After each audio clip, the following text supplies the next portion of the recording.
Welcome back, guys, to another fun segment. Today, I am so much excited because I have beautiful, strong ladies at set. And guess what? We are talking about women challenges in construction. We have the beautiful and remarkable Imani, who is an interior designer at Imani Demasi Interiors, which is her company. Then we have Etta, who is a fabulous architect. She's also a lecturer at Nairobi University. I know, weird, how young. And she is working at Buildex. She'll tell us more about herself. Hi, my name is Imani Demasi from Imani Interiors Limited, and I'm honored to be on this segment today to talk about the challenges that us women are facing in the construction industry.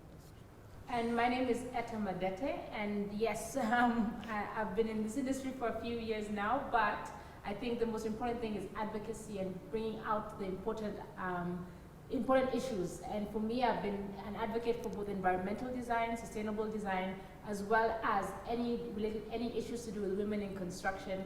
And I've published articles in Al Jazeera, Mail and Guardian, as well as an architectural review, and done exhibitions both in Berlin, in New York, and in London. Wow, can we give a round of applause to, oh my gosh. I feel so blessed to be with these two ladies who I'm actually really humbled that they took their time to come for the interview and to discuss about the challenges that we as women go through in the industry. So, I mean, thank you so much, ladies, for coming. I'm so grateful, and I mean, women power, and this is what we're trying to express here and show that we as women are doing great things and big things, and we're disrupting the industry. And yeah, you'll see that from our conversation. So, ladies, before we start with the conversation, I'd want us to just do a couple of icebreaker questions so we can loosen up a bit and just lighten the notes. So yeah, I have a bunch of questions here, and I think there are like 4 rounds a person. So we're all gonna pick a question from here. None of you knows, actually the viewers, none of them knows what question they're gonna pick. So this is gonna be really fun. So I guess let's start with Etta. Okay. Greet each other like you're extremely afraid. Oh my gosh. Aisha. Hi, how are you? Hi, what's wrong? You seem so startled. I guess. Guys, you should do a good job. Okay, I'll pick one. Ooh, okay. Oh, it's a question. What is your favorite thing to spend your hard-earned money on? My favorite thing to spend my money on, of course, is looking cute, glamorous, shopping, and then also eating. Yeah, I like to go to restaurants and just like try new, different cuisines, and yeah. You're next.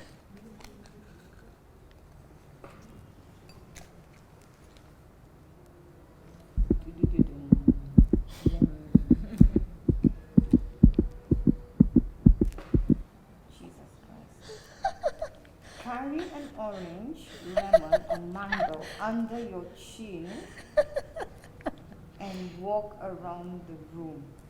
Wow. So guys, before she starts, what do you think? We should ask her a question. Yes. There are several hard questions about life, but she can't speak though. Let's see.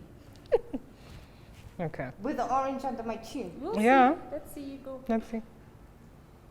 Okay, Mani, how many sisters do you have? 2. And do you have any brothers?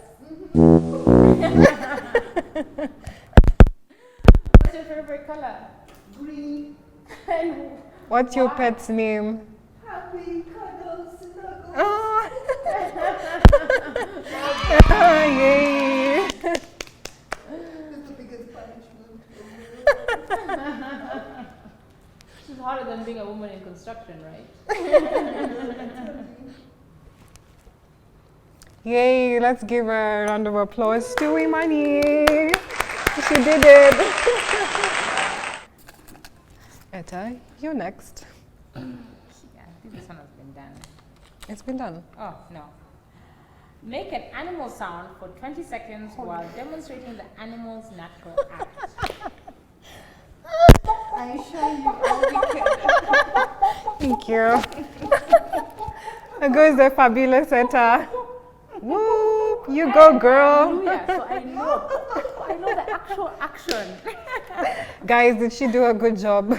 Yeah. No, I think she should repeat it again. No. Once is enough. Okay. All right, I'm next. I'm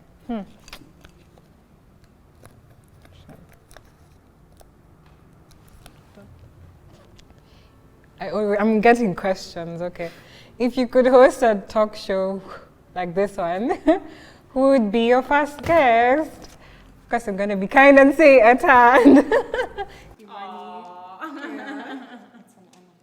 You're welcome. I better get Aisha seems to be getting really easy ones. Yeah. Yeah, it's not fair. Seems this game is rigged. Rigged.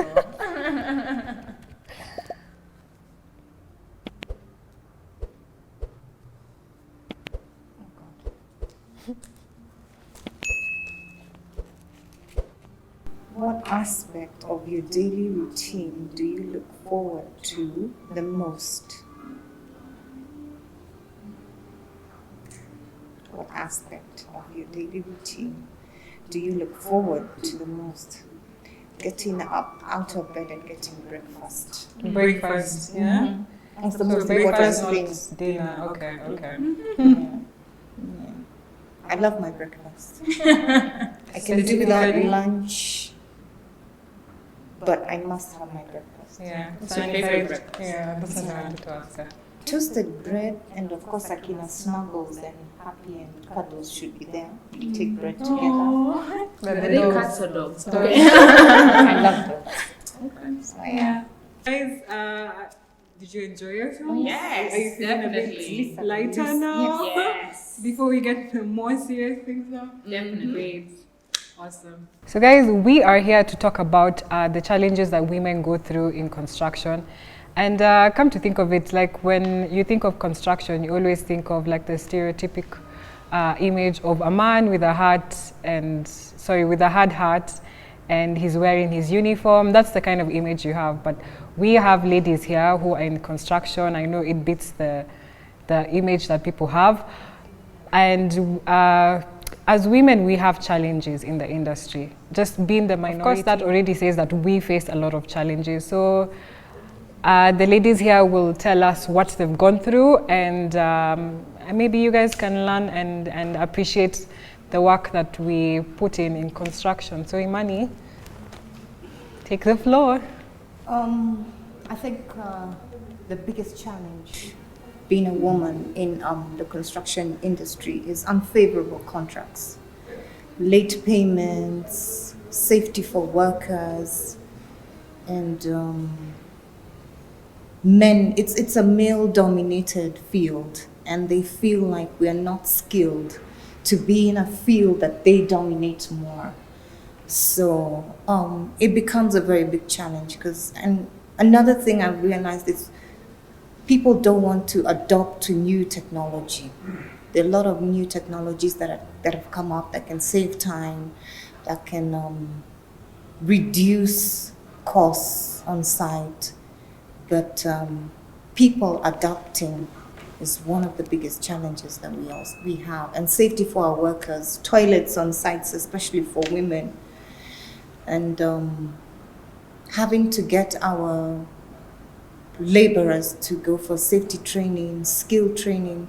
Those are some of the challenges that I like the point that she's raised, especially about safety. Maybe I think for safety, what I've seen at the site is our uniform doesn't like fit our bodies, our form. The hats are too big, the boots are too big, the gloves are too big, you know. I feel like sometimes that is a bit dangerous for us. For example, like you can wear a hat that doesn't fit your head well, and then something just falls on your head, you know, any debris at the side. So I feel like also guys who are making construction outfits should be able to put in consideration that there are women who are doing it, and we need fitted attire, right?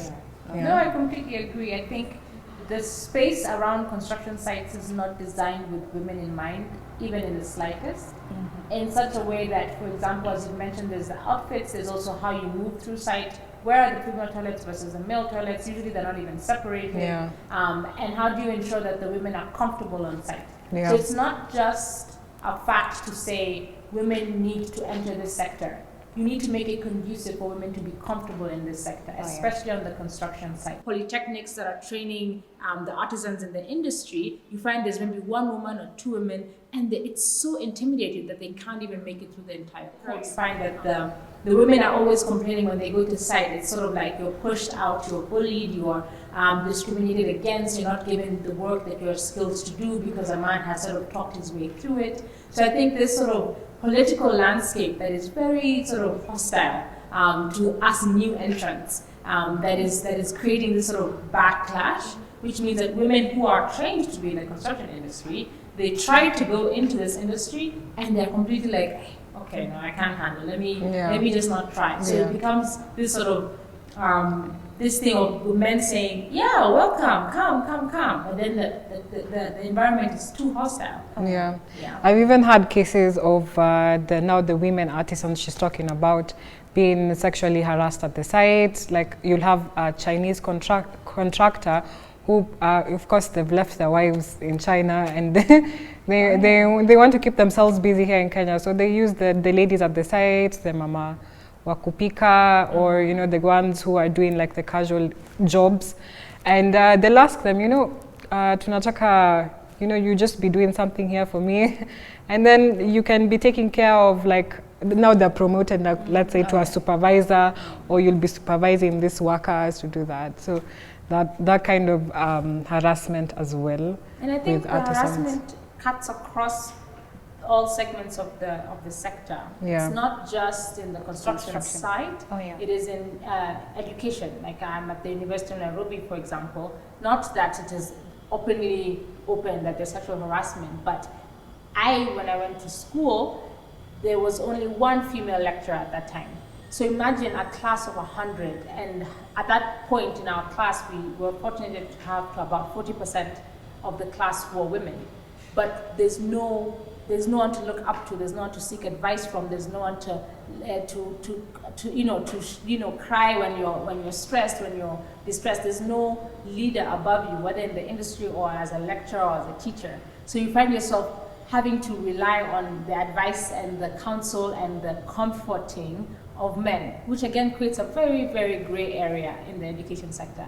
And men in that sector are not trained to counsel younger generation of women in that sector completely, because the sector is full of men. And so over time it's gotten a lot better. I mean, 8 to 9%, that's progress, but it still means that all companies that people are working in right now are not led by women. The people who are making decisions are still men. And so there's an aspect of manipulation, there's an aspect of feeling like, okay, I need to behave a certain way to get what I need. And that sort of gives a woman like, okay, the only way I can get through this is if I behave a certain way or do certain things. And there's not enough women in power or in leadership positions to sort of tell them, no, there's another way, like you can do this the proper way, and that we are here for you, we're here to guide you and to help you through this season. Yeah, that's so true. Imani, have you also faced such kind of a thing at work, being harassed by men? Especially when it comes to you need your payments to be done on time. You find you're being told, okay, let's do this favor, I'll get your check out very fast. And it really demoralizes one. It makes you feel like, okay, why did I get into this industry? But again, because it's your passion, you want to be a fighter. And then again, when I talk about delays in payment, it also puts you in friction with your workers or even suppliers, because you delay them and they feel like you're not paying, but again, you don't want to talk about what is going on. So I don't know what kind of system that can be implemented to change all this so that we stop having all these dramas. Yeah, it's so terrible. Myself, I've also faced harassment. In this sense as well, for example, like with clients, I think this also, it's more towards the old generational clients who would first, they don't appreciate like now having a woman contractor at the site, or a woman architect, or a designer. Like now in my case, I remember I had a site, and actually the landlord, he was the one who was responsible over everything and making decisions at the site, but he would object at the decisions that I would make, and it had to be like his ruling, like not mine. So if I say like the roof needs to be this way, he's like, no, I feel like this should be like this, and you know, I know better. What? Because simply I was a woman. So I feel like that lack of respect for women leaders, seeing them that they're not capable of making decisions at the site, I think it's a very terrible thing. Yeah, it's really terrible. I don't know if you faced that also at the site.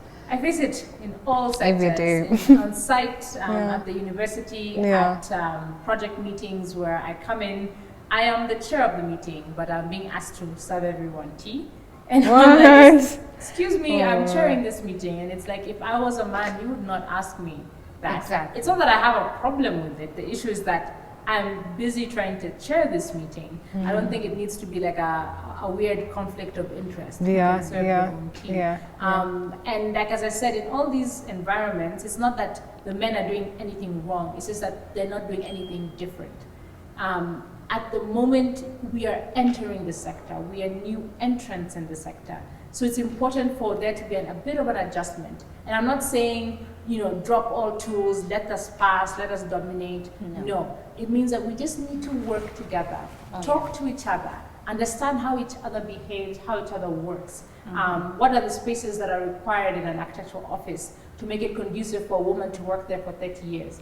Obviously, in the 30 years, she might have children. So you need somewhere where she can nurse, where she can feel like, it's okay to take leave if I'm pregnant. And not make it feel like it's incriminating, like, oh my goodness, like now your career is over. And it's one of those implied and implied scenarios in many sectors.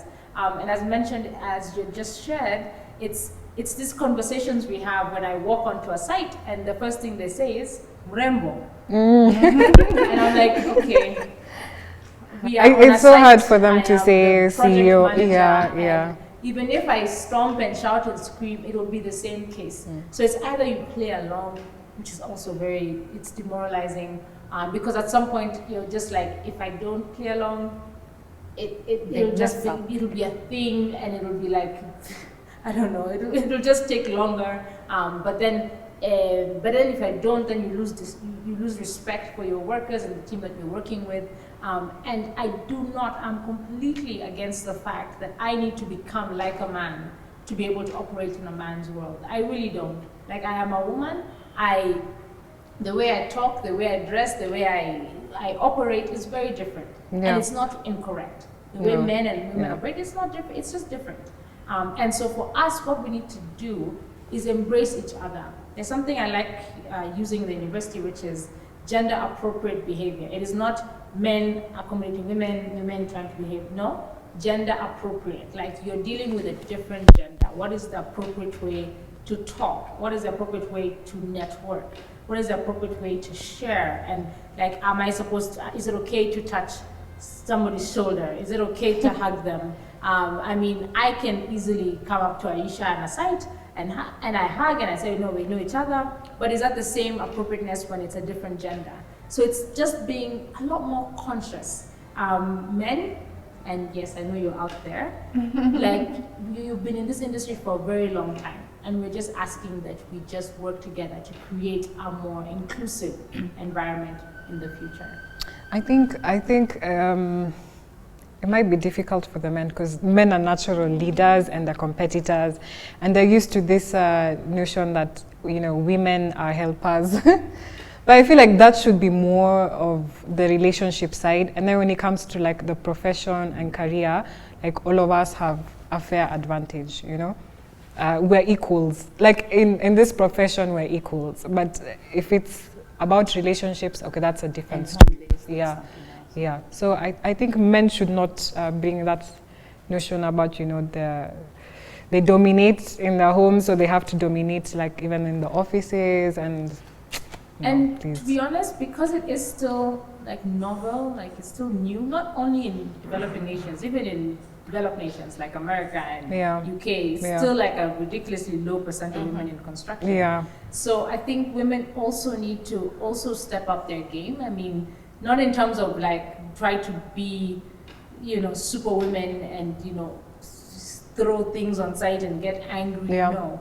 It's just we need to act as advocates, as people who are educating the sector on, like not assuming that they know and not assuming that they're doing it out of bad manners. Sometimes they're not, other times they are, but just assume, you know what, I am here, but I know you don't know how to deal with me being here. So I'm just gonna give you a few tips. And many times I go to site and if somebody behaves in an inappropriate way, like for example, you know, wrapping their hand around me, I politely say, this is very kind, but it's not appropriate at this time. Like, and because I've said that the first time, the second time, then it's a violation. The first time, I'm just gonna assume that you know that you can't approach a woman like this generally. But if not, it's okay. I've told you the first time. The second time, now it's like, okay, we have discussed this. This is not how you interact with me in any situation. And these conversations are what I think is difficult to have. We have all grown up in households where our uncles behave inappropriately, our parents behave inappropriately. And for me, I'm so blessed because my father he had 5 daughters and 2 sons, and he just created a beautiful barrier of, you know what, I am the father. But I've seen so many households where this inappropriate behavior is seen from a very young age. And you as a woman, you accept it because this is the way life is. You do the same now with your kids, and it's just passed through generations that, you know what, I can be treated like this. And you don't know how to speak out. So I think advocacy and having conversations like this and just sharing, it's just important. And like, it's hard because people look at you badly, you are like, oh, feminist, oh, you know, I don't know. Dominatrix, I don't know, like, I've been called words. But at the end of the day, one, women are able to say, you know what, I can learn from how she's able to interact with people. And also, men are like, okay, I know where I stand with this woman. I know how, you know, where the line is. And maybe for them, even if they might then realize, okay, maybe this is how I should treat other women as well. Yeah, that's very true.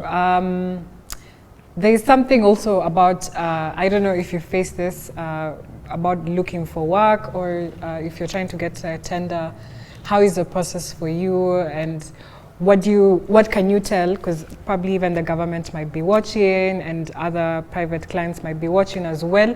What can you tell them that you need them to improve in that kind of system for you guys to get jobs as women? Ethics. There's this, once it happened, and I think I've really lost so many jobs because of that.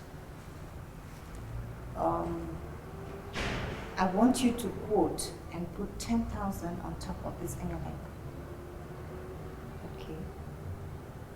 And before I give you the job, I want you to give me a cut. When you sit down and do your calculations, you end up getting nothing, okay? Sometimes you're desperate and you're like, okay, let me just take it. But then it messes you up along the way. I don't know what we're gonna do about that. It's something that, I don't know. I think professionals like you need to sit down and just come down and guide us on how to go about it. Another thing I've realized in the construction industry that it's a challenge. Our fundis, oh God. You put them on site and the boss comes or the client and they're like, Madam Alikulibishaji, me, I know a place where we can get it cheaper. Client calls you and says, I don't need your services on site. Then things go wrong, he's looking for you. You're like, I thought you said you didn't want my services. So I don't know, we need to come up with a way on how we can make our fundis also sign contracts between me, the contractor, and them. Do you feel like your fundis respect you as a woman leading them? Oh, for me, working with my fundis has been the greatest thing they love, because on site I work with them. Okay. I tell them this is how I want it to be done. You'll find me in my overall. We are working together. I say, no, it needs to be done like this. And I tell them it's also good for you because you're learning. You don't know much about design. I don't know much about fixing. You teach me how to fix. I teach you how to put the tiles on the wall. So I honestly can't say I've had an issue. How about because you talked about the now trying to get jobs, and it's a bit unfair. Is it also unfair in terms of payment? Do you feel like if the men in the same position, if they're trying to tender for the same job, are they given more money than you, or can they be able to bargain for more money? Yeah. Because the guy is going to take him out for nyama choma and beer and say, I will give you, and the guy maybe his ethics for working is not professional, sorry to use that word, and he'll be like, okay, 10,000 too, I'll add it, you see, so he adds. So that's part 1, guys. We're gonna dive in a little deeper for part 2, so I guess I'll see you there.